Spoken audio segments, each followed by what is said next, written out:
പിതാവായ ദൈവം, പുത്രനായ ദൈവം, പരിശുദ്ധാത്മാവായ ദൈവം നമ്മെ അനുഗ്രഹിക്കട്ടെ. സകല ഭൂവാസികളുമായുള്ളവരെ യഹോവയ്ക്ക് ആർപ്പിടുവിൻ. സന്തോഷത്തോടെ യഹോവയെ സേവിപ്പിൻ. സംഗീതത്തോടെ അവിടുത്തെ സന്നിധിയിൽ വരുവിൻ. യഹോവ തന്നെ ദൈവമെന്നറിവിൻ. അവിടുന്ന് നമ്മെ ഉണ്ടാക്കി നാം ദൈവത്തിലുള്ളവരാകുന്നു. നമുക്ക് ദൈവസന്നിധിയിൽ വിനയമായി പ്രാർത്ഥിക്കാം. മഹാകാരുണ്യവാന നിത്യനും സ്തുതിനും അടിയങ്ങളുടെ വീണ്ടെടുപ്പുകാരനുമായ ദൈവമേ, പരിശുദ്ധ കർത്താവേ, 2021 വർഷത്തിൻ്റെ 6-ാം മാസത്തിൻ്റെ ആദ്യ ഞായറാഴ്ചയിൽ അടിയങ്ങൾക്ക് വിശുദ്ധ ദൈവാലയത്തിനുള്ളിലേക്ക് പ്രവേശിക്കുവാൻ അവിടെ അടിയങ്ങൾക്ക് നൽകിയിരിക്കുന്ന അവസരത്തിനായി നന്ദിയോടെ സ്തുതിക്കുന്നു. ഇന്നേ ദിവസം ക്രമീകരിക്കുന്ന ഓൺലൈൻ ആരാധനയ്ക്കായി പ്രാർത്ഥിക്കുന്നു. ദൈവത്തിൻ്റെ ദിവ്യമായ കരുതലും സാന്നിധ്യവും ഈ ശുശ്രൂഷയുടെ ആരംഭം മുതൽ അനുഭവിപ്പാൻ അവിടുന്ന് സഹായിക്കണമേ. ഭവനങ്ങളിലിരുന്ന് ആരാധന സ്വീകരിക്കുന്ന ഇടവക വിശ്വാസികളെ അവിടുന്ന് ബലപ്പെടുത്തണമേ. ആത്മാവിലും സത്യത്തിലും അങ്ങേ ആരാധിപ്പാൻ പ്രിയ മക്കളോട് അവിടുന്ന് കൂടെ ഇരിക്കണം. യേശു ക്രിസ്തുവിൻ ധന്യമുള്ള നാമത്തിൽ തന്നെ ആമേൻ. ദൈവനാമ സ്തുതിക്കും മഹത്വത്തിനുമായി 410 പാട്ട്.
സ്തുതിലിഥാനികൾ ഒന്നാം ഭാഗം, ആരാധനക്രമം മൂന്നാം പുറം. സ്തുതിലിഥാനികൾ 1, ആരാധനക്രമം മൂന്നാം പുറം. ദൈവമേ, സിയോനിൽ സ്തുതി അങ്ങേക്ക് യോഗ്യം, അങ്ങേക്ക് തന്നെ നേർച്ച കഴിക്കുന്നു. പ്രാർത്ഥന കേൾക്കുന്ന ദൈവമേ, സകല ജഡവും അങ്ങയുടെ അടുക്കലേക്ക് വരുന്നു. യഹോവയുടെ വാതിലുകളിൽ സ്തോത്രത്തോടും അവിടുത്തെ പ്രാകാരങ്ങളിൽ സ്തുതിയോടും കൂടെ വരുവിൻ. യഹോവയ്ക്ക് സ്തോത്രം ചെയ്ത് അവിടുത്തെ നാമത്തെ വാഴ്ത്തുവിൻ.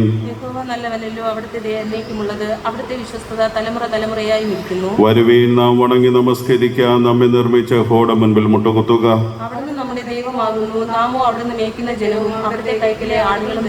യഹോവയുടെ പർവ്വതത്തിൽ ആർ കയറും? അവിടുത്തെ വിശുദ്ധ സ്ഥലത്ത് ആർ നിൽക്കും?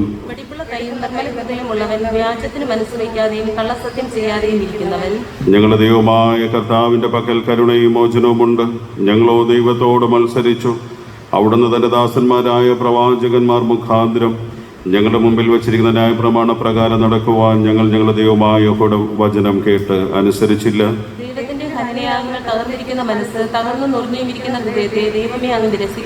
അധ്വാനിക്കുന്നവരും ഭാരം ചുമക്കുന്നവരുമായുള്ളവരെ എല്ലാവരും എന്റെ അടുക്കൽ വരുകയും ഞാൻ നിങ്ങളെ ആശ്വസിപ്പിക്കും. ഞാൻ എഴുന്നേറ്റ് അപ്പന്റെ അടുക്കൽ ചെന്ന് അവിടത്തോട്, അപ്പൻ, ഞാൻ സ്വർഗത്തോടും അങ്ങയോടും പാപം ചെയ്തിരിക്കുന്നു എന്ന് പറയും. എന്റെ പാറയും എന്റെ വീണ്ടെടുപ്പുകാരനുമായ യഹോവേ, എന്റെ വായിലെ വാക്കുകളും എന്റെ ഹൃദയത്തിലെ ധ്യാനവും അങ്ങേക്ക് പ്രസാദകരമായിരിക്കുമാറാകട്ടെ.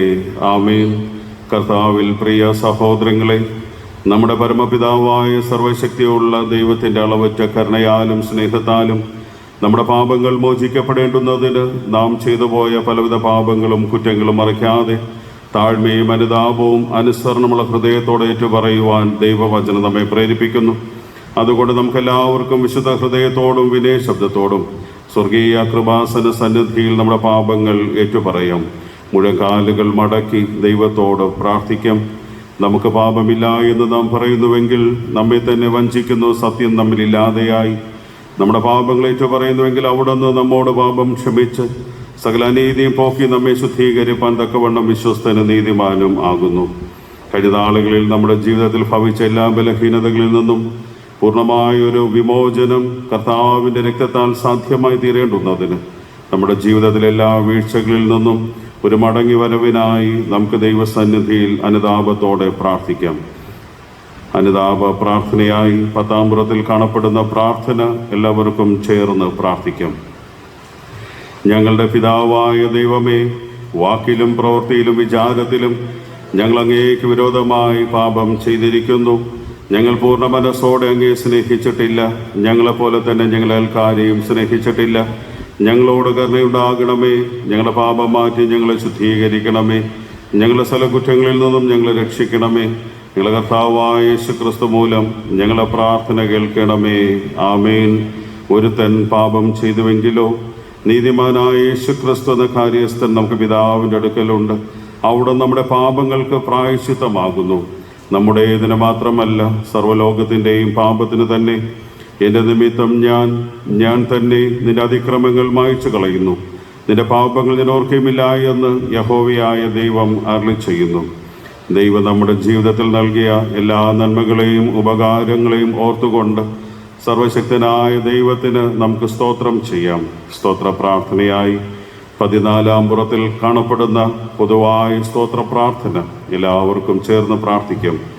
സർവശക്തിയുള്ള ദൈവമേ, മഹാകരുണയുള്ള പിതാവേ, അങ്ങയുടെ അയോഗ്യദാസരായ ഞങ്ങളോടും സകല മനുഷ്യരോടും അങ്ങേക്കുള്ള സകല കരുതലുകൾക്കായും ആർദ്രതയ്ക്കായും ഞങ്ങൾ അങ്ങേക്ക് മഹാവിനിയോ മനഃപൂർവ്വമായ സ്തോത്രം ചെയ്യുന്നു.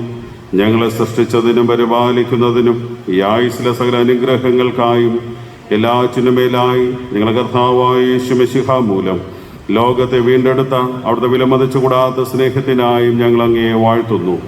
അങ്ങ് നൽകിയ കൃപാ വഴികൾക്ക് വേണ്ടിയും മഹത്വത്തിൻ്റെ പ്രത്യാശയ്ക്ക് വേണ്ടിയും ഞങ്ങൾ അങ്ങയെ സ്തുതിക്കുന്നു. ഞങ്ങളുടെ ഹൃദയങ്ങൾ കളങ്കമില്ലാതെ നന്ദിയുള്ളവയായി തീരേണ്ടുന്നതിനും അങ്ങയെ സേവിക്കുന്നതിന് ഞങ്ങളെ ഏൽപ്പിച്ച നാളുകൾ ഒക്കെയും വിശുദ്ധിയോടും നീതിയോടും അങ്ങയുടെ മുൻപാകെ നടക്കേണ്ടുന്നതിനും അങ്ങനെ ഞങ്ങളുടെ അധരങ്ങൾ കൊണ്ട് മാത്രമല്ല ഞങ്ങളുടെ ജീവിതം കൊണ്ടും അവിടുത്തെ സ്തുതി പ്രസിദ്ധപ്പെടുത്തേണ്ടുന്നതിനും അവിടുത്തെ സകല കരുണകളെയും കുറിച്ചുള്ള ബോധം ഞങ്ങൾക്ക് തരണമെന്ന് ഞങ്ങളുടെ കർത്താവായ യേശു മിശിഹ മൂലം ഞങ്ങൾ അപേക്ഷിക്കുന്നു. പിതാവിനും പുത്രനും പരിശുദ്ധാത്മാവിനും സകല ബഹുമാനവും മഹത്വവും കാലവസാനം കൂടാതെ ഉണ്ടായിരിക്കുമാറാകട്ടെ. ആമേൻ. ദൈവനാമ സ്തുതിക്കും മഹത്വത്തിനുമായി 470 പാട്ട് എല്ലാവർക്കും എഴുന്നേറ്റ് നിന്ന് പാടാം.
സങ്കീർത്തനം 33 മുതൽ 40 വരെയുള്ള വാക്യങ്ങൾ വാക്യം പ്രതിവാക്യമായി നമുക്ക് വായിക്കാം.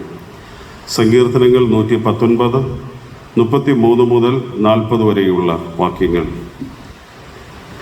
യഹോവേ, നിന്റെ ചട്ടങ്ങളുടെ വഴി എന്നെ ഉപദേശിക്കണമേ, ഞാൻ അതിന് അവസാനത്തോളം പ്രമാണിക്കും. ഞാൻ നിന്റെ ന്യായപ്രമാണം കാക്കേണ്ടുന്നതിനും അതിന് പൂർണ്ണ ഹൃദയത്തോടും പ്രമാണിക്കേണ്ടുന്നതിനും എനിക്ക് ബുദ്ധി നൽകണമേ. നിന്റെ കൽപ്പനകളുടെ പാതയിൽ എന്നെ നടത്തണമേ, ഞാൻ അതിൽ ഇഷ്ടപ്പെടുന്നുവല്ലോ. ദുരാദായത്തിലേക്കല്ല, നിന്റെ സാക്ഷ്യങ്ങളിലേക്ക് തന്നെ എന്റെ ഹൃദയം ചായ്മാറാക്കണമേ. വ്യാജത്തെ നോക്കാതെ വണ്ണം എന്റെ കണ്ണുകളെ തിരിച്ച് നിന്റെ വഴികളിൽ എന്നെ ജീവിപ്പിക്കണമേ. ഞാൻ പേടിക്കുന്ന നിന്നയെ അകറ്റിക്കളയണമേ, നിന്റെ വിധികൾ നല്ലവയല്ലോ. പിതാവിനും പുത്രനും പരിശുദ്ധാത്മാവിനും മഹത്വം ഉണ്ടാകട്ടെ, ആദ്യെങ്കിലും ഇപ്പോഴും എന്നേക്കുമുള്ള പ്രകാരം തന്നെ. ആമേൻ. എല്ലാവർക്കും ഇരിക്കും. ഇപ്പോൾ ഇന്നത്തേക്കുള്ള വേദഭാഗങ്ങൾ നമുക്ക് ശ്രദ്ധിക്കാം.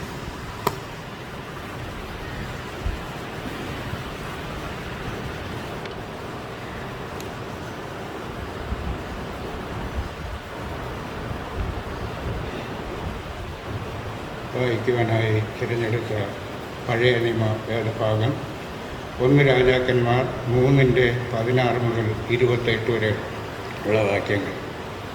1 രാജാക്കന്മാർ 3:16 മുതൽ 28 വരെ. അനന്തരം വേശ്യമാരായ 2 സ്ത്രീകൾ രാജാവിൻ്റെ അടുക്കൽ വന്ന് അവൻ്റെ മുമ്പാകെ നിന്നു. അവരിൽ ഒരുത്തി പറഞ്ഞത്, തമ്പുരാനെ, അടിയനും ഇവളും ഒരു വീട്ടിൽ പാർക്കുന്നു. ഞങ്ങൾ പാർക്കുന്ന വീട്ടിൽ വെച്ച് ഞാൻ ഒരു കുഞ്ഞിനെ പ്രസവിച്ചു. ഞാൻ പ്രസവിച്ചതിൻ്റെ 3-ാം ദിവസം ഇവളും പ്രസവിച്ചു. ഞങ്ങൾ ഒന്നിച്ചായിരുന്നു. ഞങ്ങൾ 2 പേരും ഒഴികെ ആ വീട്ടിൽ മറ്റാരും ഞങ്ങളോടുകൂടെ ഉണ്ടായിരുന്നില്ല. എന്നാൽ രാത്രി ഇവൾ തൻ്റെ മകൻ്റെ മേൽ കിടന്ന് പോയതുകൊണ്ട് അവൻ മരിച്ചുപോയി. അവൾ അർദ്ധരാത്രി എഴുന്നേറ്റു. അടിയൻ ഉറങ്ങുന്ന സമയം അടിയൻ്റെ അരികെ നിന്ന് അടിയൻ്റെ മകനെ എടുത്ത് അവളുടെ വള്ളയ്ക്കലും അവളുടെ മരിച്ച മകനെ അടിയൻ്റെ വള്ളയ്ക്കലും കിടത്തി. രാവിലെ കുഞ്ഞിന് മുലകൊടുപ്പാൻ അടിയൻ എഴുന്നേറ്റപ്പോൾ അത് മരിച്ചിരിക്കുന്നത് കണ്ടു. വെളിച്ചമായ ശേഷം അടിയൻ സൂക്ഷിച്ചു നോക്കിയാറെ അത് അടിയൻ പ്രസവിച്ച കുഞ്ഞല്ല, അതിന് മറ്റേ സ്ത്രീ. അങ്ങനെയല്ല, ജീവനുള്ളതിൻ്റെ കുഞ്ഞ്, മരിച്ചത് നിൻ്റെ കുഞ്ഞ് എന്ന് പറഞ്ഞു. ഇവളോ മരിച്ചത് നിൻ്റെ കുഞ്ഞ്, ജീവനുള്ളത് എൻ്റെ കുഞ്ഞ് എന്ന് പറഞ്ഞു. ഇങ്ങനെ അവർ രാജാവിൻ്റെ മുമ്പാകെ തമ്മിൽ വാദിച്ചു. അപ്പോൾ രാജാവ് കൽപ്പിച്ചത്, ജീവനുള്ളത് എൻ്റെ കുഞ്ഞ്, മരിച്ചത് നിൻ്റെ കുഞ്ഞ് എന്ന് ഇവൾ പറയുന്നു. അങ്ങനെയല്ല, മരിച്ചത് നിൻ്റെ കുഞ്ഞ്, ജീവനുള്ളത് എൻ്റെ കുഞ്ഞ് എന്ന് മറ്റവൾ പറയുന്നു. ഒരു വാൾ കൊണ്ടുവരുവൻ എന്ന് രാജാവ് കൽപ്പിച്ചു. അവർ ഒരു വാൾ രാജസന്നിധിയിൽ കൊണ്ടുവന്നു. അപ്പോൾ രാജാവ് ജീവനുള്ള കുഞ്ഞിനെ 2ആയി പിളർന്ന് പാതി ഒരുത്തിക്കും പാതി മറ്റേവർക്കും കൊടുപ്പിൻ എന്ന് കൽപ്പിച്ചു. ഉടനെ ജീവനുള്ള കുഞ്ഞിൻ്റെ അമ്മ തൻ്റെ കുഞ്ഞിനെക്കുറിച്ച് ഉള്ളു കത്തുക കൊണ്ട് രാജാവിനോട്, അയ്യോ എൻ്റെ തമ്പുരാനെ, ജീവനുള്ള കുഞ്ഞിനെ കൊല്ലരുതേ, അതിനെ അവൾക്ക് കൊടുത്തുകൊള്ളുവിൻ എന്ന് പറഞ്ഞു. മറ്റേവളോ, എനിക്കും വേണ്ട നിനക്കും വേണ്ട, അതിനെ പിളർക്കട്ടെ എന്ന് പറഞ്ഞു. അപ്പോൾ രാജാവ്, ജീവനുള്ള കുഞ്ഞിനെ കൊല്ലരുത്, അവൾക്ക് കൊടുപ്പിൻ, അവൾ തന്നെ അതിൻ്റെ തള്ള എന്ന് കൽപ്പിച്ചു. രാജാവ് കൽപ്പിച്ച വിധി ഇസ്രായേലൊക്കെയും കേട്ടു. ന്യായപാലനം ചെയ്യുവാൻ ദൈവത്തിൻ്റെ ജ്ഞാനം രാജാവിൻ്റെ ഉള്ളിലുണ്ട് എന്ന് കണ്ട് അവനെ ഭയപ്പെട്ടു. വായിച്ചു കേട്ട തിരുവചന ഭാഗങ്ങൾ ദൈവം നമ്മൾ ഏവരെയും സമൃദ്ധിയായി അനുഗ്രഹിക്കട്ടെ.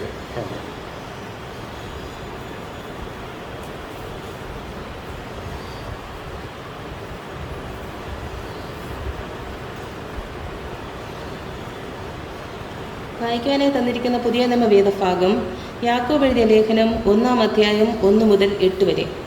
യാക്കോബ് 1-ാം അധ്യായം 1 മുതൽ 8 വരെ. ദൈവത്തിൻ്റെയും കർത്താവായ യേശുക്രിസ്തുവിൻ്റെയും ദാസനായ യാക്കോബ് എഴുതുന്നത്, ചിതറിപ്പാർക്കുന്ന 12 ഗോത്രങ്ങൾക്കും വന്ദനം.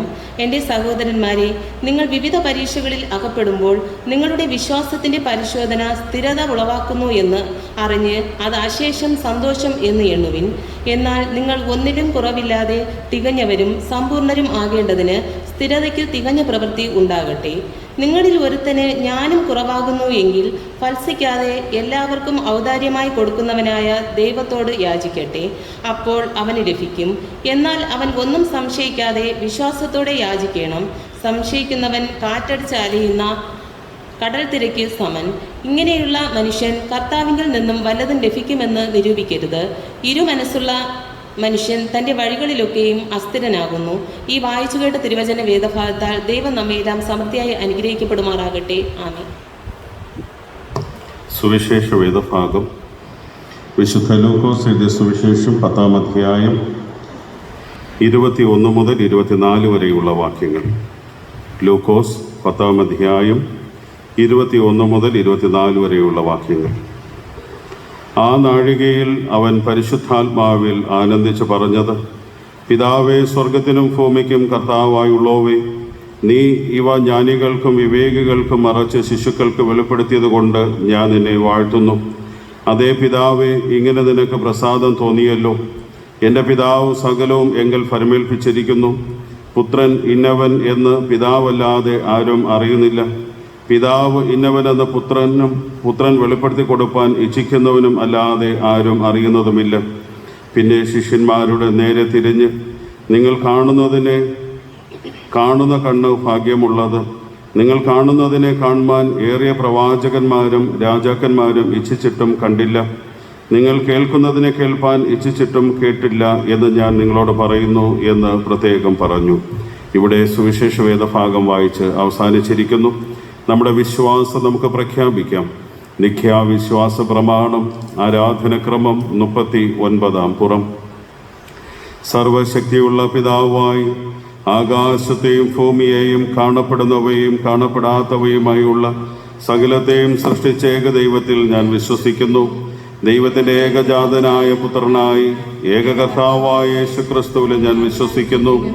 അവിടുന്ന് സർവ്വലോകങ്ങൾക്ക് മുൻപേ തൻ്റെ പിതാവിൽ നിന്ന് ജനിപ്പിക്കപ്പെട്ടവൻ, ദൈവത്തിൽ നിന്ന് ദൈവം, പ്രകാശത്തിൽ നിന്ന് പ്രകാശം, സത്യദൈവത്തിൽ നിന്ന് സത്യദൈവം, ജനിപ്പിക്കപ്പെട്ടവൻ, ഉണ്ടാക്കപ്പെട്ടവനല്ല, പിതാവിനോട് ഏകത്വമുള്ളവൻ, ദൈവത്താൽ സകലവുമുണ്ടായി. അവിടുന്ന് മനുഷ്യരായ നമുക്കും നമ്മുടെ രക്ഷയ്ക്കും വേണ്ടി സ്വർഗത്തിൽ നിന്ന് ഇറങ്ങി പരിശുദ്ധാത്മാവിനാൽ കന്യകമറിയയിൽ അവതരിച്ചു മനുഷ്യനായി തീർന്നു. പൊന്തിയോസ് പീലാത്തോസിന്റെ കീഴിൽ നമുക്ക് വേണ്ടി ക്രൂശിക്കപ്പെട്ടു. അവിടുന്ന് കഷ്ടപ്പെട്ടു, അടക്കപ്പെട്ടു.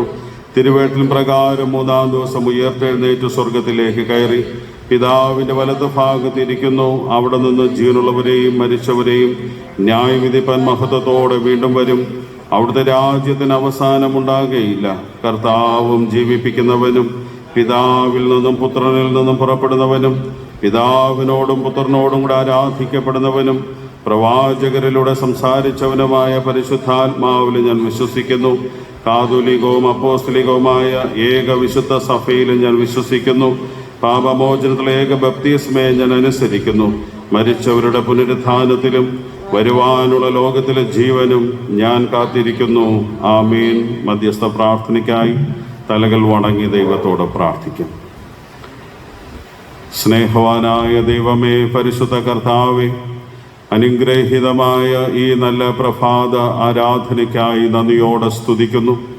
2021 വർഷത്തിൻ്റെ കഴിഞ്ഞ 5 മാസക്കാലം അവിടുന്ന് ഞങ്ങൾ അതിശയകരമായി വഴി നടത്തുകയും പോറ്റിപ്പുലർത്തുകയും ചെയ്ത മഹാദയയ്ക്കായി സ്തോത്രം. അവിടുത്തെ ദിവ്യമായ കൃപയിൽ ആശ്രയിച്ചുകൊണ്ട് ജൂൺ മാസം 1-ാമത്തെ ഞായറാഴ്ച അടിയങ്ങൾക്ക് ദൈവാലയത്തുള്ളിൽ ആയിരിക്കുവാനും ഭവനങ്ങളിലായിരുന്നു കൊണ്ടും ദൈവത്തിൻ്റെ സന്നിധിയിൽ കൂട്ടായ്മയുടെ ഭാഗമായി തീരുവാനും അവിടെ നടിയങ്ങളെയും ഇടവക വിശ്വാസികളെയും ഒരുപോലെ ഒരുക്കുകയും ബലപ്പെടുത്തുകയും ചെയ്തുകൊണ്ടിരിക്കുന്ന വിലയേറിയ കൃപകൾക്കായി നന്ദിയോടെ അടിയങ്ങൾ അങ്ങേക്ക് സ്തുതിയും സ്തോത്രവും അർപ്പിക്കുന്നു. സർവശക്തനായ ദൈവമേ, ഇടവകയിലുള്ള എല്ലാ കുടുംബങ്ങളെയും അവിടുത്തെ സന്നിധാനത്തിലേക്ക് അടിയങ്ങൾ സമർപ്പിച്ചുകൊണ്ട് പ്രാർത്ഥിക്കുന്നു. ബലഹീനതകളിലായിരിക്കുന്ന ഓരോ മക്കളോടും അവിടുന്ന് ഹൃദയമായി ഇടപെടുകയും സൗഖ്യമാക്കുകയും ചെയ്യണമേ. ആശുപത്രിയിൽ അഭയം പ്രാപിച്ചിരിക്കുന്ന CRS ഭവനിൽ ധനുജ എന്ന സഹോദരിക്കായി പ്രാർത്ഥിക്കുന്നു. വചനമയച്ച ദൈവം സൗഖ്യമാക്കണമേ. പൂർണ്ണമായ ആശ്വാസവും വിടുതലും ഈ നാളുകളിൽ പ്രാപിപ്പാൻ അവിടുന്ന് കൃപ ചെയ്യണമേ എന്നടിയങ്ങൾ പ്രാർത്ഥിക്കുന്നു. ആശുപത്രിയിൽ അഭയം പ്രാപിച്ചിരിക്കുന്ന സീനായിൽ പോൾ തിലകൻ എന്ന സഹോദരന് വേണ്ടി പ്രാർത്ഥിക്കുന്നു. ശാരീരികമായ ബലഹീനതയിൽ തനിക്ക് ദിവസങ്ങളിൽ ലഭിച്ചുകൊണ്ടിരിക്കുന്ന ചികിത്സകൾ ഫലവത്തായി തീരുവാനും പൂർണ്ണമായ ആരോഗ്യം വീണ്ടെടുപ്പാൻ ദൈവമേ അവിടുന്ന് സഹായിക്കുകയും ശക്തീകരിക്കുകയും ചെയ്യണമേ എന്നടിയങ്ങൾ പ്രാർത്ഥിക്കുന്നു. ദൈവമായ കർത്താവെ, ഭവനങ്ങളിൽ ചികിത്സാർത്ഥം വിശ്രമിക്കുന്ന എല്ലാ മക്കളെയും അവിടുത്തെ കരങ്ങളിലേക്ക് സമർപ്പിക്കുന്ന. വിശേഷാൽ കർത്താവെ, അശ്വതി ഭവനിൽ പ്രേമകുമാർ എന്ന സഹോദരനായി തൻ്റെ കുടുംബത്തിന് വേണ്ടി പ്രാർത്ഥിക്കുന്നു. ഈ ദിവസങ്ങളിൽ പൂർണ്ണമായ സൗഖ്യവും പൂർണ്ണമായ ആശ്വാസവും വീണ്ടെടുക്കുവാൻ ദൈവമേ അവിടുന്ന് സഹായിക്കുമാറാകണമേ. PV ഭവനിൽ ബിജു WS എന്ന സഹോദരനായി പ്രാർത്ഥിക്കുന്നു. പൂർണ്ണ സൗഖ്യത്തോടെ ആരോഗ്യത്തോടെ ദൈവമേ അവിടുന്ന് വഴി നടത്തണമേ. കീർത്തനത്തിൽ അനിൽകുമാർ എന്ന സഹോദരനായി പ്രാർത്ഥിക്കുന്നു. ദൈവത്തിൻ്റെ ദിവ്യമായ കരുതൽ ഈ നാളുകളിൽ പ്രിയ മക്കളെല്ലാവരും പ്രാപിക്കുവാനും അതിവേഗം ഓടുന്ന ദൈവത്തിൻ്റെ വചനത്തിലുള്ളതായ ആശ്വാസം ലഭ്യമായി തീരുവാൻ ദൈവമേ അവിടുന്ന് സഹായിക്കുകയും ശക്തീകരിക്കുകയും ചെയ്യണമേ എന്ന് പ്രാർത്ഥിക്കുന്നു. ദൈവമായ കർത്താവേ, ഞങ്ങളുടെ ഇടവകയിലുള്ള എല്ലാ കുടുംബങ്ങളെ ഓർക്കുന്നു. പ്രത്യേകിച്ച് സ്ഥിരമായ ഞങ്ങൾ പ്രാർത്ഥനയിൽ ഓർക്കുന്ന മിലൻ സേവിയോ എന്ന കുഞ്ഞിനായി പ്രാർത്ഥിക്കുന്നു. പൂർണ്ണമായ സൗഖ്യവും ആശ്വാസത്തെയും ദൈവമേ അവിടെ ദാനം ചെയ്യണമേ. കണ്ണിൻ്റെ കർത്താവ് ബലഹീനതയിലായിരിക്കുന്ന അജിത്തിനായി പ്രാർത്ഥിക്കുന്നു. ദൈവത്തിൻ്റെ ദിവ്യമായ കരുതൽ എളിയ പൈതലും അനുഭവിപ്പാൻ അവിടുന്ന് സഹായിക്കുകയും അവിടുന്ന് ശക്തീകരിക്കുകയും ചെയ്യണമേ. അടിയങ്ങളുടെ അറിവിൽ ബലഹീനമായ അനുഭവത്തിലായിരിക്കുന്ന എല്ലാവരെയും അവിടുന്ന് സൗഖ്യമാക്കുമാറാകണമേ. വിടുതലിൻ്റെതായ കരം ഈ ദിവസങ്ങളിൽ അവിടുന്ന് വയ്ക്കുമാറാകണമേ എന്ന് പ്രാർത്ഥിക്കുന്നു. വേർപാടിൻ്റെ ദുഃഖത്തിൽ ആയിരിക്കുന്ന കുടുംബാംഗങ്ങൾക്ക് വേണ്ടി പ്രാർത്ഥിക്കുന്നു.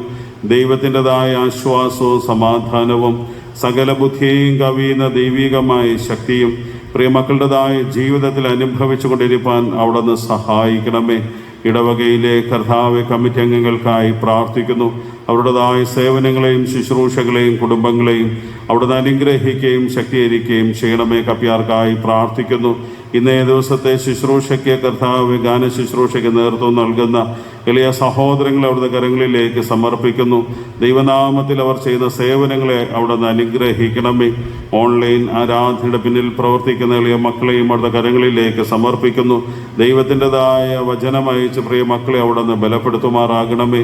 സ്വദേശത്തും വിദേശത്തും കർത്താവ് പണികളിൽ ഏർപ്പെട്ടിരിക്കുന്ന ഇടവകകളിലുള്ള എല്ലാ കുടുംബങ്ങൾക്ക് വേണ്ടി പ്രാർത്ഥിക്കുന്നു. ദൈവത്തിൻ്റെ കൃപ അവരോട് കൂടെ ഇരിക്കണമേ. വിദ്യാഭ്യാസത്തിൻ്റെ പടവുകളിൽ പ്രവേശിച്ചിരിക്കുന്ന മക്കൾക്ക് വേണ്ടി പ്രാർത്ഥിക്കുന്നു. അവർ വിദ്യാഭ്യാസ കാലഘട്ടം ഏറ്റവും ശ്രദ്ധേയമായ അനുഗ്രഹങ്ങളായി തീരുവാൻ അവിടുന്ന് സഹായിക്കണമേ. സാമ്പത്തികമായും ശാരീരികമായും ഒക്കെ കർത്താവ് ബലഹീനതകളിലും ക്ഷീണിതാവസ്ഥകളിലുമായിരിക്കുന്ന എല്ലാവരെയും അവിടുന്ന് സൗഖ്യമാക്കുകയും ദൈവത്തിൻ്റെതായ വിടുതൽ അനുഭവിപ്പാൻ അവിടുന്ന് സഹായിക്കുകയും ചെയ്യണമേ.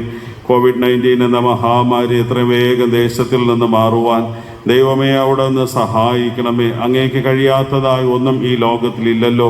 അവിടുത്തേതായ കർത്താവ് കൃപയാൽ അടിയങ്ങളുടേതായ പ്രാർത്ഥനകൾ അവിടുന്ന് കേൾക്കുകയും ദൈവികമായ ആശ്വാസവും സമാധാനവും രോഗശാന്തിയും ഈ ദേശത്തിന്മേൽ അവിടുന്ന് പകരുമാറാകണമേ.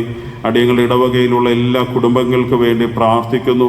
ആരുടെയും കുടുംബങ്ങളിൽ കർത്താവ് അനർത്ഥങ്ങളോ കഷ്ടതകളോ ബലഹീനതകളോ മറ്റ് പ്രതികൂലമായ അനുഭവങ്ങളിലേക്ക് വീണുപോകാതെ ദൈവത്തിൻ്റെതായ വലം കരത്തിൽ അവിടുന്ന് അനുനിമിഷം കർത്താവെ പ്രിയ മക്കളെ സംരക്ഷിച്ച് ബലപ്പെടുത്തിക്കൊള്ളുമാറാകണമേ എന്നടിയങ്ങൾ പ്രാർത്ഥിക്കുന്നു. ഇന്നേ ദിവസത്തെ ആരാധന ഇത്രത്തോളം അവിടുന്ന് അനുഗ്രഹിച്ച് വഴി നടത്തിക്കൊണ്ടിരിക്കുന്ന കൃപകൾക്കായി സ്തോത്രം. തുടർന്നുള്ള നിമിഷങ്ങളിലും അവിടുത്തെ കൃപ പകരണമേ. യേശു ക്രിസ്തുവിൻ ധന്യമുള്ള നാമത്തിൽ തന്നെ ആമേൻ. സ്വർഗസ്ഥനായ ഞങ്ങളുടെ പിതാവേ, തിരുനാമം വിശുദ്ധീകരിക്കപ്പെടുമാറാകണമേ. തിരുരാജ്യം വരുമാറാകണമേ. തിരുയിഷ്ടം സ്വർഗത്തിലെ പോലെ ഭൂമിയിലും ആകണമേ. ഞങ്ങൾക്ക് ആവശ്യമുള്ള ആഹാരം തരണമേ. ഞങ്ങളുടെ കടക്കാരോട് ഞങ്ങൾ ക്ഷമിച്ചിരിക്കുന്ന പോലെ ഞങ്ങളുടെ പാപകടം ഞങ്ങളോട് ക്ഷമിക്കണമേ. ഞങ്ങളുടെ പരീക്ഷയിൽ കടത്താതെ സകല ദുഷ്ടങ്ങളിൽ നിന്ന് വിടുവിക്കണമേ. രാജ്യവും ശക്തിയും മഹത്വവും ഇന്നും എന്നേക്കും അവിടത്തേക്കുള്ളതല്ലോ. ആമേൻ. ദൈവനാമ സ്തുതിക്കും മഹത്വത്തിനുമായി 401 പാട്ട് ഗായകസംഘം പാടുമ്പോൾ സ്തോത്ര കാഴ്ചയും സ്വീകരിക്കും.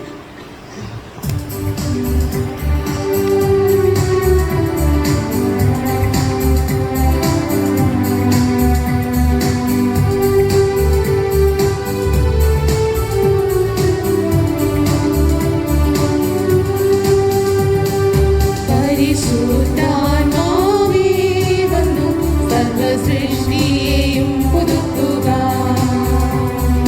തകർന്നിടുവാൻ മാവേ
പ്രത്യേക നേർച്ചകൾ നൽകിയിരിക്കുന്നതിൻ്റെ പേരുരം വായിക്കുന്നു. ജന്മദിന സ്തോത്രം S Saju S Saju Bhavan, P Kunjali V J Bhavan, Shaji Jose T J S Bhavan.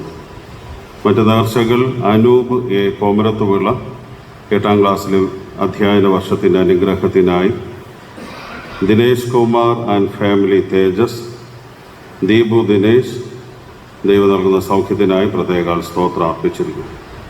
Philomena P S Bhavan രോഗസൗഖ്യത്തിനായി S Suresh Kumar S S Bhavan, P K Mohanan Aksa Nivas മാസവരി സ്തോത്രം, Sadanandan D K S S Bhavan, Muthulakshmi Saju Bhavan, S Suresh Kumar and family S S Bhavan. എല്ലാ നേർച്ച കാഴ്ചകൾ ഓർത്തുകൊണ്ട് നമുക്ക് ദൈവത്തോട് പ്രാർത്ഥിക്കാം. എല്ലാ നല്ല ദാനങ്ങളുടെയും ഉറവിടമായിരിക്കുന്ന ദൈവമേ, പരിശുദ്ധ കർത്താവേ, അവിടുത്തെ സന്നിധിയിൽ വെറും കൈയായി വരാതെ അവിടുന്ന് നൽകിയ നന്മയിൽ നിന്നൊരംശം പ്രാർത്ഥനാപൂർവം അടിയങ്ങൾക്ക് തിരുസന്നിധിയിൽ അർപ്പിക്കുവാൻ അവിടുന്ന് അടിയങ്ങളെ നിയോഗിക്കുകയും ശക്തീകരിക്കുകയും ചെയ്ത മഹാദേവിക്കായി നന്ദിയോടെ സ്തുതിക്കുന്നു. ദൈവത്തിൻ്റെ ദിവ്യമായ കരുതലും കൃപയും അധികമായി അനുഭവിപ്പാൻ അവിടുന്ന് സഹായിക്കുകയും അവിടുന്ന് ശക്തീകരിക്കുകയും ചെയ്യണമേ. പുതിയ കർത്താവ് വിദ്യാഭ്യാസ മേഖലയിലേക്ക് പ്രവേശിക്കുന്ന അനൂപിനു വേണ്ടി പ്രാർത്ഥിക്കുന്നു. ദൈവമായ കർത്താവ് അധ്യയന വർഷം ഏറ്റവും അനുഗ്രഹകരമായി തീരുവാൻ ദൈവം കൃപ ചെയ്യണമേ. മോഹന സാറിനായി കുടുംബത്തിനായി പ്രാർത്ഥിക്കുന്നു. കൃപയുടേതായ കരങ്ങളിൽ അവിടുന്ന് വഹിച്ച് അവിടുന്ന് പരിപാലിക്കുമാറാകണമേ. പി എസ് ഭവനിൽ ഫിലോമിൻ എന്ന മാതാവിന് വേണ്ടി പ്രാർത്ഥിക്കുന്നു. പൂർണ്ണമായ സൗഖ്യത്തോടും ആശ്വാസത്തോടും അവിടുന്ന് വഴി നടത്തണമേ. ആ ഭവനത്തിലുള്ളവരെ അവിടുത്തെ കൃപയുടേതായ കരങ്ങളിൽ അവിടുന്ന് വഹിക്കണമേ.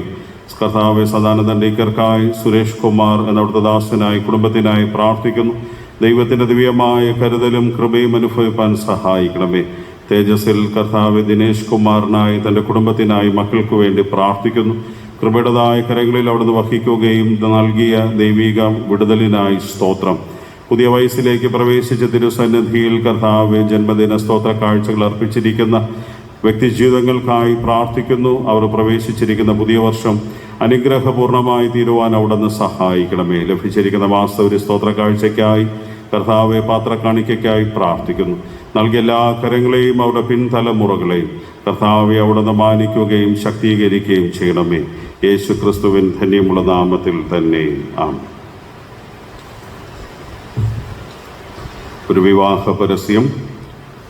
തിരുവനന്തപുരം ഡിസ്ട്രിക്റ്റിൽ സെൻറ്റ് പീറ്റേഴ്സ് ലൂതറൻ സഭയിൽ ജെ സെൽവരാജ് മകൻ രാഹുൽ രാജ് എല്ലസും, ആറയൂർ ഡിസ്ട്രിക്റ്റിൽ ഇട്ടിച്ചിവീള CSI സഭയിൽ ശ്രീ ടി അനിൽകുമാർ മകൾ സുനിജ SAയും തമ്മിൽ വിവാഹബന്ധത്തിന് ഏർപ്പെടുന്നതിന് സമ്മതിച്ചിരിക്കുന്നു. ഈ വിവാഹ നിയമവിരുദ്ധമാണെന്നോ വേദവിപരീതമാണെന്നോ ആർക്കെങ്കിലും സകാരണം തെളിയിക്കാമെങ്കിൽ ആ വിവരം ഇന്നു മുതൽ 10 ദിവസങ്ങൾക്കകം പ്രസ്മിറ്ററെ രേഖാമൂലം അറിയിക്കേണ്ടതാണ്. ഇത് ഒന്നാമത്തെ പരസ്യം. നമുക്ക് പ്രാർത്ഥിക്കാം. വചനം ജഡമായി മനുഷ്യാവതാരമെടുത്ത് അടിയങ്ങളോടുകൂടെ ജീവിച്ചു വാഴുന്ന സർവശക്തനായ ദൈവമേ, ഈ അനുഗ്രഹീതമായ ആരാധനയിൽ അടിയങ്ങൾക്ക് പ്രവേശിപ്പാൻ അവിടുന്ന് തിരുവുള്ളമുണ്ടായ വിലയേറിയ കൃപകൾക്കായി നന്ദിയോടെ സ്തോത്രം. പ്രവേശിച്ചിരിക്കുന്ന കർത്താവെ, വചന ശുശ്രൂഷ അടിയങ്ങളുടെ ജീവിതത്തിൽ നന്മയായി തീരുവാൻ അവിടുന്ന് സഹായിക്കണം. യേശു ക്രിസ്തുവിൻ ധന്യമുള്ള നാമത്തിൽ തന്നെ ആമേൻ. ദക്ഷിണേന്ത്യ സഭയും ദക്ഷിണ കേരള മഹാ ഇടവകയും ഇന്നേ ദിവസം ചിന്തിക്കാനായി നൽകിയിരിക്കുന്ന വിഷയം ഉയരത്തിലെ ജ്ഞാനം എന്നുള്ളതാണ്. Wisdom from above. ഉയരത്തിലെ ജ്ഞാനം. ഓൺലൈനിലൂടെയാണെങ്കിലും പുതിയ അധ്യയന വർഷം കഴിഞ്ഞ ചൊവ്വാഴ്ച മുതൽ ആരംഭിക്കുകയുണ്ടായി. അതിൻ്റെ പശ്ചാത്തലത്തിലാണ് ഇന്നേ ദിവസം വിദ്യാർത്ഥി ഞായർ എന്ന പേരിൽ ദക്ഷിണേന്ത്യ സഭ ആരാധനകളിൽ ഓർക്കുന്നത്. അത്തരത്തിൽ അധ്യയന വർഷം ആരംഭിച്ച് വിദ്യാർത്ഥികൾ നവമാധ്യമങ്ങളിലൂടെ പഠനത്തിൻ്റെ ശൃംഖലയിലേക്ക് പ്രവേശിച്ചിരിക്കുമ്പോൾ ഉയരത്തിലെ ജ്ഞാനം എന്നുള്ളത് വളരെ ഗൗരവമേറിയ ചിന്തയായി നമ്മൾ മനസ്സിലാക്കുകയാണ്. വേദപുസ്തകം വായിക്കുമ്പോൾ ജ്ഞാനത്തെക്കുറിച്ചുള്ള ചിന്തകളിൽ 2 വിഭിന്നങ്ങളായ തലങ്ങളെക്കുറിച്ച് കാണാനായി സാധിക്കും. ഒന്ന് ഉയരത്തിലെ ജ്ഞാനവും മറ്റൊന്ന് ഭൗതികമായ ജ്ഞാനവും. ഈ രണ്ട് ജ്ഞാനവും സമ്മേളിക്കുമ്പോഴാണ് മനുഷ്യൻ്റെതായ ജീവിതം അർത്ഥസമ്പൂർണമായി മാറ്റപ്പെടുന്നതായി നാം കാണാനായി സാധിക്കും. ഉയരത്തിലെ ജ്ഞാനത്തിനായി നമ്മെ സഹായിക്കുന്ന ഒരു അനുഭവം ആരാധനയാണ്. എന്നാൽ ഭൗതികമായ ജ്ഞാനത്തിന് വേണ്ടി നമ്മൾ ഈ ലോകപരമായി വിദ്യാഭ്യാസത്തിൻ്റെ സ്ഥാപനങ്ങളിലേക്ക് നമ്മുടെ കുഞ്ഞുങ്ങളെ അയക്കുന്നത് കാണാനായി സാധിക്കും. ഉയരത്തിലെ ജ്ഞാനത്തിനും ഭൗതികമായ ജ്ഞാനം സമ്പാദനത്തിനും നാം ഈ ലോകത്തിൽ കാണുന്നത് പോലെ പഠന സഹായികൾ ഉണ്ട്. നമ്മുടേതായ മക്കളെ കലാലയങ്ങളിലേക്കും സ്കൂളുകളിലേക്കും അഡ്മിഷൻ എടുത്ത് പഠനത്തിനായി നമ്മൾ അയക്കുമ്പോൾ നമ്മുടേതായ മക്കൾക്ക് ആവശ്യമായ ടെക്സ്റ്റ് നമ്മൾ വാങ്ങിക്കൊടുക്കാറുണ്ട്. ഓരോ കാലത്തിലും ഓരോ ക്ലാസ്സുകൾക്കും അനുസരിച്ചുള്ള പഠന പുസ്തകങ്ങൾ നമ്മൾ വാങ്ങിക്കൊടുക്കാറുണ്ട്. അതുപോലെ ഉയരത്തിലെ ജ്ഞാനം സമ്പാദിക്കാൻ നമ്മുടെ കരങ്ങളിലും ഒരു ടെക്സ്റ്റ് കിട്ടിയിട്ടുണ്ട്. അതാണ് വിശുദ്ധ വേദപുസ്തകം. അപ്പോൾ വിശുദ്ധ വേദപുസ്തകം ഉയരത്തിലെ ജ്ഞാന സമ്പാദനത്തിൻ്റെ ഒരു പഠന സഹായിയാണ് എങ്കിൽ ഭൗതികമായ ജ്ഞാനത്തിൻ്റെ പഠന സഹായികളാണ് ഇന്ന് ഒരുപക്ഷെ കലാലയങ്ങളിലൂടെയും സ്കൂളുകളിലൂടെയും നമ്മളൊക്കെ കഴിഞ്ഞ കാലങ്ങളിൽ പഠിച്ചതും ഇന്ന് പഠിച്ചുകൊണ്ടിരിക്കുകയും ചെയ്യുന്ന ചില പുസ്തകങ്ങൾ എന്ന കാര്യം നമ്മൾ ഓർക്കുക. അങ്ങനെ രണ്ട് തരത്തിലുള്ളതായ ജ്ഞാന സമ്പാദനത്തെക്കുറിച്ച് വേദപുസ്തകം പഠിപ്പിക്കുമ്പോൾ ഉയരത്തിലെ ജ്ഞാനം എന്നതിനെക്കുറിച്ച് മാത്രം ഇന്നത്തെ ധ്യാനത്തിലേക്ക് നമ്മുടെ ശ്രദ്ധയെ നമ്മൾ കൊണ്ടുവരികയാണ്. സദൃശ്യവാക്യങ്ങളുടെ പുസ്തകം 16-ാം അധ്യായം 16-ാമത്തെ വാക്യം വളരെ ശ്രദ്ധേയമായ ഒരു ചിന്തയാണ്. അവിടെ ശലോമോൻ പറയുന്നത് ഇങ്ങനെയാണ്: തങ്കത്തെക്കാൾ ജ്ഞാനം സമ്പാദിക്കുന്നത് എത്ര നല്ലത്, വെള്ളിയേക്കാൾ വിവേകം സമ്പാദിക്കുന്നത് എത്ര ഉത്തമം. ഒരു പ്രാവശ്യം വായിക്കുന്നതിലൂടെ നമുക്കതിൻ്റെ അർത്ഥം മനസ്സിലാക്കാനായി സാധിക്കുകയില്ല. വാക്യം ഇങ്ങനെയാണ്: തങ്കത്തേക്കാൾ അല്ലെങ്കിൽ സ്വർണത്തേക്കാൾ ജ്ഞാനം സമ്പാദിക്കുന്നത് എത്ര നല്ലത്, വെള്ളിയേക്കാൾ വിവേകം സമ്പാദിക്കുന്നത് എത്ര ഉത്തമം. ഇവിടെ പരാമർശിക്കുന്ന രണ്ട് പദങ്ങൾ ജ്ഞാനം, വിവേകം എന്ന വാക്കുകളാണ്. എന്താണ് വാസ്തവത്തിൽ ജ്ഞാനം, വിവേകം എന്ന വാക്കുകളിലൂടെ വേദപുസ്തകം അർത്ഥമാക്കുന്നത്? ഇയ്യോബിൻ്റെ പുസ്തകം 28-ാം അധ്യായം 28-ാമത്തെ വാക്യം നമ്മൾ വായിച്ചാൽ ഇയ്യോബ് 28 ജ്ഞാനത്തെക്കുറിച്ചും വിവേകത്തെക്കുറിച്ചും വ്യക്തമായ ധാരണ നമുക്ക് നൽകുകയാണ്. അവിടെ ആ വാക്യത്തിൽ നമുക്ക് കാണാനായി സാധിക്കുന്നത് കർത്താവിനോടുള്ള ഭക്തിയാണ് ജ്ഞാനം. 2, ദോഷം അകന്ന് നടക്കുന്നതാണ് വിവേകം. ഈ ലോക ജീവിതയാത്രയിൽ മനുഷ്യ ജീവിതം സാർത്ഥകമായി തീരുന്നത് ജ്ഞാനവും വിവേകവും സമ്പാദിക്കുന്നതിലൂടെയാണ്. എന്താണ് ജ്ഞാനം? ദൈവികമായ ഭക്തിയാണ് ജ്ഞാനം. വിവേകം എന്നത് ദോഷം മാറി ജീവിക്കുന്ന അനുഭവം. 111-ാം സങ്കീർത്തനം 11-ാമത്തെ വാക്യം നമ്മൾ വായിച്ചാൽ കുഞ്ഞുനാളിൽ നമ്മൾ പഠിച്ച അല്ലെങ്കിൽ മനഃപ്പാഠമാക്കിയ ഇന്നും നമ്മുടെ ഓർമ്മയിലിരിക്കുന്ന ഒരു വാക്യമാണ്: യഹോവ ഭക്തി ജ്ഞാനത്തിൻ്റെ ആരംഭം ആകുന്നു, അവയെ ആചരിക്കുന്നവർക്ക് നല്ല ബുദ്ധിയുണ്ട്. യഹോവ ഭക്തി ജ്ഞാനത്തിൻ്റെ ആരംഭമാണ്. അപ്പോൾ ദൈവികമായ ഭക്തിയിൽ അടിസ്ഥാനപ്പെട്ട് വിദ്യാഭ്യാസത്തെ മുന്നോട്ട് കൊണ്ടുപോകാനുള്ള ഒരു ചിന്തയാണ് വേദപുസ്തകത്തിൽ ശലോമോൻ രാജാവ് നമ്മെ പഠിപ്പിക്കുന്നത്. ഇന്ന് വായിച്ച 3 വേദഭാഗങ്ങളിൽ നിന്നും കൊച്ചു ചിന്തകൾ നിങ്ങളുടെ മുന്നിലേക്ക് വച്ച് ആരാധന മുന്നോട്ട് കൊണ്ടുപോകുവാൻ കർത്താവിൽ ശരണപ്പെടുകയാണ്. ഇത് പഴയ നിയമമായി വായിച്ച 1 രാജാക്കന്മാരുടെ പുസ്തകം 3-ാം അധ്യായം 13 മുതൽ 28 വരെയുള്ള വേദഭാഗത്തിൽ നമുക്ക് കാണാനായി സാധിക്കുന്നത് പരിത്യജിക്കുന്ന ജ്ഞാനത്തെക്കുറിച്ചാണ്. വിസ്ഡം ഓഫ് സാക്രിഫൈസ്, പരിത്യാഗത്തിൻ്റെ ജ്ഞാനത്തെക്കുറിച്ച്, ത്യജിക്കാനുള്ള ജ്ഞാനത്തെക്കുറിച്ച് നമ്മെ പഠിപ്പിക്കുകയാണ്. ഈ ഭാഗം നമുക്കെല്ലാവർക്കും വളരെ സുപരിചിതമാണ്. ജ്ഞാനിയിൽ ജ്ഞാനിയായ ശലോമോൻ രാജാവിൻ്റെ അരികിൽ 2 സ്വഭാവ ദൂഷ്യതയുള്ള സ്ത്രീകൾ രാജാവിൻ്റെ മുന്നിൽ ഒരു വിഷയവുമായി അതിൻ്റെ തീർപ്പിനായി വന്നു നിൽക്കുകയാണ്. രണ്ടുപേരുടെയും കരങ്ങളിൽ ഓരോ കുഞ്ഞുങ്ങൾ ഉണ്ടായിരുന്നു. ആ രണ്ട് കുഞ്ഞുങ്ങളും മാതാപിതാക്കളും ഒരു ഭവനത്തിൽ തന്നെ അന്തി ഉറങ്ങുകയാണ്. അങ്ങനെ അന്തി ഉറങ്ങുമ്പോൾ ഒരു കുഞ്ഞിൻ്റെതായ പുറത്ത് അറിഞ്ഞോ അറിയാതെയോ കിടന്ന് ഒരു കുഞ്ഞിൻ്റെതായ ജീവൻ മാതാവിൻ്റെതായ അശ്രദ്ധ മൂലം മരണപ്പെടുന്നു. മറ്റൊരു കുഞ്ഞ് ജീവനോടെ നിൽക്കുന്നു. അങ്ങനെയുള്ള ഒരു രാത്രി കഴിഞ്ഞുകൂടുന്നതിന് തൊട്ട് മുമ്പായി സൂത്രത്തിൽ മരണപ്പെട്ടുപോയ അല്ലെങ്കിൽ സൂത്രത്തിൽ തൻ്റെ നഷ്ടപ്പെട്ടുപോയ കുഞ്ഞിന് പകരം ജീവനുള്ള കുഞ്ഞിനെ തൻ്റെ ശരീരത്തോട് ചേർത്ത് വയ്ക്കുകയും മരണപ്പെട്ട കുഞ്ഞിനെ മാറ്റി മറ്റൊരു സ്ത്രീയുടെ അരികിലേക്ക് വയ്ക്കുന്നതാണ് സന്ദർഭം. ഈ രണ്ട് അനുഭവങ്ങളെയും കൊണ്ട് ശലോമോൻ രാജാവിൻ്റെ മുന്നിൽ തീർപ്പിനായി വരികയാണ്. ശലോമോൻ ഈ രണ്ട് സ്ത്രീകളുടെയും ആവുകല്ലാദികളും അവരുടേതായ വിഷമങ്ങളും കേട്ടതിന് ശേഷം ഈ രണ്ട് സ്ത്രീകളും ഒരു കുഞ്ഞിന് വേണ്ടി അവകാശവാദം ഉന്നയിക്കുകയാണ്. ഈ രണ്ടും ഞങ്ങളുടെ കുഞ്ഞാണ് എന്ന് പറഞ്ഞ് രണ്ട് അമ്മമാരും ആകുലപ്പെടുമ്പോൾ രാജാവ് അവിടെ തീർപ്പിനായി കൽപ്പിക്കുന്നത് രാജഭടനെ വിളിച്ച് ആ കുഞ്ഞിനെ രണ്ടായി പിളർന്ന് രണ്ട് അമ്മമാരുടെ കരങ്ങളിലേക്ക് കൊടുപ്പിൻ എന്നുള്ളതാണ്. ഈ വാക്ക് കേട്ടപ്പോൾ യഥാർത്ഥ അമ്മ, അതായത് ജീവനുള്ള കുഞ്ഞിൻ്റെ യഥാർത്ഥ അമ്മ പറയുന്നത്, എനിക്ക് ആ കുഞ്ഞ് കിട്ടിയില്ലെങ്കിലും കുഴപ്പമില്ല, അവൾ വളർത്തിക്കൊള്ളട്ടെ, കുഞ്ഞിനെ കൊല്ലരുത്. എന്നാൽ വ്യാജമായ നിലയിൽ കുഞ്ഞിൻ്റെ അവകാശവും സ്വീകരിച്ചു കൊണ്ടുവന്ന സ്ത്രീ പറയുന്നത്, ആ കുഞ്ഞിനെ കൊന്നുകളക, എനിക്കും വേണ്ട, അവൾക്കും വേണ്ട.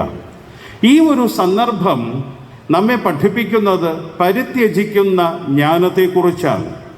എനിക്ക് കിട്ടിയില്ല എങ്കിൽ അവനും വേണ്ട എന്ന ഒരു ചിന്ത ശലോമോൻ രാജാവിൻ്റെ മുന്നിൽ ഈ സ്ത്രീകൾ കൊണ്ട് വയ്ക്കുമ്പോൾ അവിടെ വിവേകപൂർവമായ ഒരു തീരുമാനം കൈക്കൊള്ളാൻ ശലോമോന് സാധിച്ചതിൻ്റെ ചേതോ വികാരം എന്താണ്?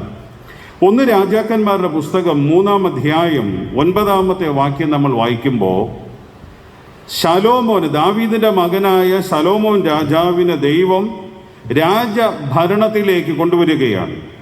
കൊണ്ടുവരുന്നതായ സമയം ശലോമോൻ ദൈവത്തോട് പ്രാർത്ഥിക്കുന്ന ഒരു പ്രാർത്ഥനയാണ്, ദൈവമേ, നിന്റെ ജനത്തെ ന്യായപാലനം ചെയ്യുവാൻ വിവേകമുള്ള ഹൃദയം എനിക്ക് നൽകണമേ. വിവേകമുള്ള ഒരു ഹൃദയം, ഗുണവും ദോഷവും തിരിച്ചറിയാൻ വിവേകമുള്ള ഒരു ഹൃദയം എനിക്ക് തരണമേ. ഇത് മാത്രമായിരുന്നു ശലോമോൻ ദൈവസന്നിധിയിൽ ആവശ്യപ്പെട്ടത്. ഒരു രാജാവെന്ന നിലയിൽ ശലോമോൻ ദീർഘായുസിന് വേണ്ടി ചോദിച്ചില്ല. ശലോമോൻ രാജാവ് തനിക്ക് സമ്പത്ത് വർദ്ധിപ്പിച്ചു തരണമേ എന്ന് പ്രാർത്ഥിച്ചില്ല. ശത്രു സംഹാരം നടത്താൻ എനിക്ക് കഴിവ് തരണമേ എന്ന് ശലോമോൻ പ്രാർത്ഥിച്ചില്ല എന്ന് 1 രാജാക്കന്മാർ 3-ാം അധ്യായം 11-ാമത്തെ വാക്യം വായിക്കുമ്പോൾ കാണാനായി സാധിക്കും. ശലോമോൻ ചോദിച്ച ഒരേ ഒരു കാര്യം, വിവേകമുള്ള ഒരു ഹൃദയം തരണമേ. വിവേകമുള്ള ഒരു ഹൃദയം, ശരിയും തെറ്റും തിരിച്ചറിയാനുള്ള ഒരു ഹൃദയം തരുവാൻ മാത്രം ശലോമോൻ പ്രാർത്ഥിച്ചതുകൊണ്ട് വേദപുസ്തകം പഠിപ്പിക്കുന്നത് ശലോമോന് ദൈവം ജ്ഞാനം, വിവേകമുള്ള ഹൃദയം ചോദിച്ചത് കൊടുക്കുകയും താൻ ചോദിക്കാത്ത സമ്പത്തും മഹത്വവും ശലോമോന് കൊടുത്തു എന്ന് കാണാനായി സാധിക്കും. അതുകൊണ്ട് ഈ ലോകത്തിൽ വച്ച് ഏറ്റവും ജ്ഞാനിയായി ഇന്നും അറിയപ്പെടുന്നത് ശലോമോൻ രാജാവ് തന്നെയാണ്. ദൈവികമായ ജ്ഞാനം നമ്മെ പഠിപ്പിക്കുന്ന ഒരു കാര്യം പരിത്യജിക്കുന്ന ജ്ഞാനമായി മാറണം. രണ്ടാമതായി ഇന്ന് വായിച്ച ലേഖന വേദഭാഗം, യാക്കോബിൻ്റെ ലേഖനം 1-ാം അധ്യായം 1 മുതൽ 8 വരെയുള്ള വാക്യങ്ങളിൽ സംരക്ഷിക്കുന്ന ജ്ഞാനത്തെക്കുറിച്ച് കാണുകയാണ്. വിസ്ഡം ഓഫ് പ്രൊട്ടക്ഷൻ, സംരക്ഷിക്കുന്ന ജ്ഞാനം. അവിടെ വേദപുസ്തകം നമ്മൾ പഠിക്കുമ്പോൾ യേശുക്രിസ്തുവിൻ്റെ സഹോദരനായ യാക്കോബാണ് ഈ ലേഖനം എഴുതുന്നത്. അദ്ദേഹം ലേഖനം എഴുതുമ്പോൾ പറയുന്ന വാക്കുകൾ ശ്രദ്ധേയമാണ്. ഒരുവന് ജ്ഞാനം കുറവാകുന്നുവെങ്കിൽ ഭർഷിക്കാതെ ഔദാര്യമായി നൽകുന്ന ദൈവത്തോട് ചോദിക്കട്ടെ. നമ്മുടേതായ മക്കൾ ഒരുപക്ഷെ പഠനത്തിൽ വ്യത്യസ്തങ്ങളായ നിലവാരമായിരിക്കാം പുലർത്തുക. എല്ലാവർക്കും ഒരുപോലെ പഠന മികവുണ്ടാകണം എന്നില്ല. എല്ലാവർക്കും പഠിക്കാൻ ഒരുപോലെ ശക്തി ഉണ്ടാവണമെന്നില്ല. ഒരുപക്ഷെ ചില പിള്ളേർ ക്ലാസ്സിൽ ഒരിക്കൽ കേട്ടാൽ മതി, ഉടൻ തന്നെ മനസ്സുകളിലേക്ക് അതിനെ പതിപ്പിച്ചെടുക്കാനായി സാധിക്കും. എന്നാൽ ചില കുഞ്ഞുങ്ങൾ അധികം മെനക്കെട്ടിരുന്ന് വായിച്ചാലേ അവർക്കത് മനസ്സിലാക്കാനായി സാധിക്കും. അതുകൊണ്ട് നമ്മുടേതായ മക്കൾക്ക് ഒരുപക്ഷെ അറിവ് കുറവാണ്, ബുദ്ധിശക്തി കുറവാണ് എന്ന് തോന്നുമ്പോൾ അവരെ വല്ലാതെ നമ്മൾ ചൊടിപ്പിക്കാതെ, വല്ലാതെ അവരെ വിഷമിപ്പിക്കാതെ, വേദപുസ്തകം പഠിപ്പിക്കുന്നത് ഒരുവന് ജ്ഞാനം കുറവാകുന്നു എങ്കിൽ ഫൽസിക്കാതെ ഔദാര്യമായി നൽകുന്ന ദൈവത്തോട് ചോദിക്കട്ടെ. നമ്മുടേതായ ദൈവികമായ ജ്ഞാനം സംരക്ഷിച്ച് നിർത്തുന്ന ഒരു ദൈവം നമ്മോട് കൂടെയുണ്ട്. മൂന്നാമതും അവസാനവുമായി നമ്മൾ ചിന്തിക്കുമ്പോൾ ഇന്ന് വായിച്ച സുവിശേഷ വേദഭാഗം ലൂക്കോസ് 10-ാം അധ്യായത്തിൽ പ്രായോഗികതയുടെ ഒരു ജ്ഞാനത്തെക്കുറിച്ച് നമ്മെ പഠിപ്പിക്കുകയാണ്. ദൈവികമായ ജ്ഞാനം എന്നുള്ളത് അത് പ്രായോഗിക തലത്തിലേക്ക് കൊണ്ടുവരുവാനായി സാധിക്കണം. മനുഷ്യന് ലഭിക്കുന്നതായ അറിവ് അത് മറ്റുള്ളവരിലേക്ക് പ്രയോജനപ്പെടുമ്പോഴാണ് വിദ്യാഭ്യാസത്തിൻ്റെ ധാർമ്മികമായ മൂല്യം അതിൻ്റെ ഫലവത്തായി മാറുന്നത്. നമ്മൾ മനസ്സിലാക്കുക, എല്ലാ മനുഷ്യർക്കും വിദ്യാഭ്യാസമുണ്ട്. എല്ലാവരും ധാരാളം അറിവ് സമ്പാദിക്കാനായി ശ്രമിക്കുകയാണ്. അവരവർക്ക് ലഭിക്കുന്നതായ അറിവുകൾ അത് വിദ്യാഭ്യാസ തലത്തിലായിരുന്നാലും ടെക്നിക്കൽ മേഖലയിലായിരുന്നാലും ഒരുപക്ഷെ ഫിനാൻഷ്യൽ മാനേജ്മെൻറ്റിലായിരുന്നാലും ഏത് മേഖലകളിൽ ഓരോ മനുഷ്യൻ സമ്പാദിക്കുന്ന അറിവ് അത് മറ്റുള്ളവരിലേക്ക് പകർന്നു കൊടുക്കുമ്പോഴാണ് അതിന് അതിൻ്റെതായൊരു മഹത്വം ഉണ്ടാകുന്നത്. ഇപ്പം നമുക്കറിയാം, പഴയ കാലഘട്ടങ്ങളിൽ ധാരാളം ഗുരുക്കന്മാരുണ്ടായിരുന്നു. അന്ന് പാഠപുസ്തകങ്ങളില്ല, ഗുരുകുല സമ്പ്രദായമാണ്. അന്ന് ടെക്സ്റ്റ് ഇല്ല, അതുകൊണ്ട് വായ്മൊഴിയാണ്, വരമൊഴി ആരംഭിച്ചിട്ടില്ല. ഈ വായ്മൊഴിയുടെ കാലഘട്ടത്തിൽ ഗുരുകുല സമ്പ്രദായത്തിൽ ഗുരുവര്യന്മാർ ആർജിച്ചെടുത്ത വിദ്യാഭ്യാസം, അറിവ് അവർ അവരുടെ ശിഷ്യന്മാർക്ക് പറഞ്ഞു കൊടുത്തു. അത് അവർ തലമുറയായി കൈമാറി. അങ്ങനെയെങ്കിൽ ദൈവം നമുക്ക് നൽകിയിരിക്കുന്ന ജ്ഞാനം അത് പ്രായോഗിക തലത്തിലേക്ക് വരണം. അത് വചനത്തിലൂടെ ലഭ്യമാകുന്ന അറിവുകളായിരുന്നാലും നമ്മുടെ ജീവിത അനുഭവത്തിൽ നിന്ന് നമ്മൾ പഠിക്കുന്ന അറിവുകളായിരുന്നാലും പുസ്തകങ്ങളിൽ നിന്ന് നമ്മൾ പഠിക്കുന്ന അറിവുകളായിരുന്നാലും അത് നമ്മുടേതായ തലമുറകൾക്ക് കൈമാറ്റം ചെയ്യപ്പെടേണ്ടുന്നത് ഏറ്റവും ആവശ്യമാണ്. ഞാൻ ഈ ചിന്തകൾ ഇവിടെ അവസാനിപ്പിക്കുകയാണ്. അവസാനിപ്പിക്കുന്നതിന് മുമ്പായി ദൈവികമായ ജ്ഞാനത്തിലൂടെ അല്ലെങ്കിൽ ഉയരത്തിലെ ജ്ഞാനം പ്രാപിക്കുന്നതിലൂടെ നമുക്ക് ലഭിക്കുന്ന ചില അനുഗ്രഹങ്ങളെക്കുറിച്ച് നിങ്ങളുടെ മുന്നിലേക്ക് വയ്ക്കുവാൻ ആഗ്രഹിക്കുകയാണ്. ഉയരത്തിലെ ജ്ഞാനം അഥവാ സ്വർഗീയ ജ്ഞാനം പ്രാപിക്കുന്നതിലൂടെ നമുക്ക് സംശുദ്ധമായ ഒരു ജീവിതം നയിക്കുവാൻ സാധിക്കും എന്ന് നമ്മൾ കാണുകയാണ്. അവിടെ ഇളയ മകൻ അല്ലെങ്കിൽ മുടിയനായ പുത്രൻ എന്ന് നമ്മൾ വിശേഷിപ്പിക്കുന്ന ഇളയ മകൻ തൻ്റെ ജീവിതത്തിലെ പാപ അധിഷ്ഠിതമായ ഒരു ജീവിതത്തിലൂടെ മുന്നോട്ട് പോകുമ്പോൾ തനിക്ക് സുബോധം വന്നു എന്ന് വേദപുസ്തകം പഠിപ്പിക്കുകയാണ്. സുബോധം വരിക എന്ന് പറഞ്ഞാൽ ദൈവിക ജ്ഞാനം ഈ ഇളയ മകൻ്റെ ജീവിതത്തിലേക്ക് വന്നപ്പോൾ തൻ്റെ ജീവിതത്തിലെ പരാജയങ്ങളെക്കുറിച്ച് വ്യക്തമായ ഒരു ബോധം തനിക്കുണ്ടാവുകയും സംശുദ്ധമായ ഒരു ജീവിതത്തിലേക്ക് അദ്ദേഹം മടങ്ങിപ്പോവുകയും ചെയ്യുകയാണ്. ഉയരത്തിലെ ജ്ഞാനം നൽകുന്ന ഒരു അനുഗ്രഹം നമ്മെ വിശുദ്ധമായ ഒരു ജീവിതത്തിലേക്ക് നയിക്കുന്നു. രണ്ടാമത്തെ അനുഗ്രഹമായി കാണുന്നത് ഉയരത്തിലെ ജ്ഞാനം നമ്മെ സമാധാനത്തിലേക്കും സമാധാനപൂർവമായ ഒരു ജീവിതത്തിലേക്ക് നയിക്കുകയാണ്. ദൈവികമായ ജ്ഞാനമുണ്ടെങ്കിൽ നമുക്ക് സമാധാനിക്കാനായി സാധിക്കും. കാരണം വേദപുസ്തകം നമ്മെ പഠിപ്പിക്കുന്നത് ഞാൻ എൻ്റെ സമാധാനം നിങ്ങൾക്ക് തന്നേച്ചു പോകും. ദൈവം തരുന്നതായ സമാധാനം സ്വീകരിപ്പാൻ നമുക്ക് സാധിക്കേണ്ടുന്നത് ഏറ്റവും ആവശ്യമാണ്. ഏറ്റവും അവസാനമായി ദൈവികമായ സമാധാനം നമ്മെ വഴി നടത്തുന്ന അനുഗ്രഹങ്ങൾ അത് കുടുംബത്തിലും വ്യക്തിപരമായ ജീവിതത്തിലും കലാശിക്കുന്നത് പോലെ ഉയരത്തിലെ ജ്ഞാനം നമുക്ക് ദൈവസന്നിധിയിൽ ആത്മാർത്ഥതയിലേക്കും ഒരു സുതാര്യതയിലേക്കും സത്യസന്ധമായ ജീവിതത്തിലേക്കും നമ്മെ വഴി നടത്തുകയാണ്. ഈ വചനങ്ങളാൽ ദൈവം തൻ്റെ പരിശുദ്ധാത്മാവിനെ അയച്ച് നമ്മെ സഹായിക്കട്ടെ. ആമേൻ. നമുക്ക് എഴുന്നേറ്റ് ദൈവത്തോട് പ്രാർത്ഥിക്കാം. സകല അനുഗ്രഹങ്ങൾക്കും നന്മകൾക്കും പേർ വരുവാൻ കാരണഭൂതനായിരിക്കുന്ന സർവശക്തനായ ദൈവമേ, വളരെ അനുഗ്രഹീതമായ ഈ വിശുദ്ധ ദിവസത്തിൽ കർത്താവിനെ ആരാധിക്കുവാനും കർത്താവിനെ സ്തുതിക്കുവാനും അവിടുന്ന് ഞങ്ങളുടെ ജീവിതത്തിൽ ഒരുക്കിയ കൂട്ടായ്മ അനുഭവത്തിനായി നന്ദിയോടെ സ്തുതിക്കുന്നു. ലോകം കോവിഡ്-19 മുന്നിൽ വിറങ്ങലിച്ചിരിക്കുന്ന ഈ നാളുകളിൽ പരിശുദ്ധനായ ദൈവമേ, അവിടുന്ന് അടിയങ്ങൾക്ക് നൽകുന്ന സംരക്ഷണയ്ക്കായി, അവിടുന്ന് അടിയങ്ങൾക്ക് നൽകുന്ന ആശ്വാസത്തിനായി, ശാരീരികമായ ബലത്തിനായി അടിയങ്ങൾ അങ്ങേക്ക് നന്ദിയുള്ള ഹൃദയത്തോടെ സ്തുതിയും സ്തോത്രവും അർപ്പിക്കുന്നു. ഇടവകയിലുള്ള എല്ലാ കുടുംബങ്ങളെയും അവിടുന്ന് അനുഗ്രഹിക്കണമേ. വരുന്ന ഒരാഴ്ച കാലഘട്ടം വ്യത്യസ്തങ്ങളായ ആവശ്യങ്ങളിൽ കർത്താവ് അടിയങ്ങൾ ഇടപെടുമ്പോൾ അവിടുത്തെ ദിവ്യമായ വിചാരണയാൽ അവിടുന്ന് അടിയങ്ങളെ കരം പിടിച്ച് വഴി നടത്തുകയും യാതൊരു പ്രതിസന്ധികളിലേക്ക് കാൽ വഴുതി പോകാതെ ക്രിസ്തു എന്ന പാറമേൽ ഉറപ്പുള്ള പ്രതലത്തിൽ നിന്നുകൊണ്ട് അടിയങ്ങളുടേതായ ജീവിതയാത്ര മുന്നോട്ട് ഗമിപ്പാൻ അവിടുന്ന് സഹായിക്കണമേ. ഇപ്പോൾ നാഥ സമാധാനത്തോടെ അടിയങ്ങളെ പറഞ്ഞയക്കണം. ക്രിസ്തുവേശുവിൻ ധന്യമുള്ള നാമത്തിൽ തന്നെ. ആമേൻ. ആശീർവാദം നമ്മുടെ കർത്താവും രക്ഷിതാവുമായിരിക്കുന്ന യേശു ക്രിസ്തുവിൻ്റെ കൃപയും സമാധാനവും എല്ലായ്പ്പോഴും നമ്മോടും നാം കേട്ടിരിക്കുന്ന ദൈവീക വചനത്തോടും സദാസമയം കൂടെ ഇരിക്കുമാറാകട്ടെ. ആമേൻ.